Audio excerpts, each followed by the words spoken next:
मसीह यसु के सिखाए गए अंदाज में आप सबको की सलामती चाहता हूँ। नहायत अफसोस के साथ यह वीडियो बनानी पड़ रही है कि कराची में एक मासूम मसीही जो राजा लाल उनकी बेटी को जो खेलने के लिए बाहर गली में गई, जिनका नाम आरजू है, और उसको उनके महल्लेदार ने जिसका नाम अली अज़हर वल्द गुलाम रसूल है उसने उसको उठाया, घर ले गया, उसको ज़बरदस्ती इस्लाम कबूल करवाया और उसके साथ निकाह करवाया।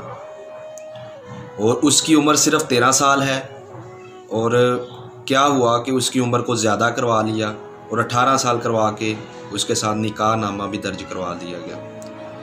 तो बहुत ही नाइंसाफ़ी की गई है। और ये अच्छा तरीका है कि किसी भी मसीही बेटी को उठाओ, उसके साथ जो है वो निकाह करो, उसके साथ जो है वो शादी करो और उम्र बढ़ाकर उनके साथ ऐसा काम करो। तो मेरी इल्तिजा है, हमें इंसाफ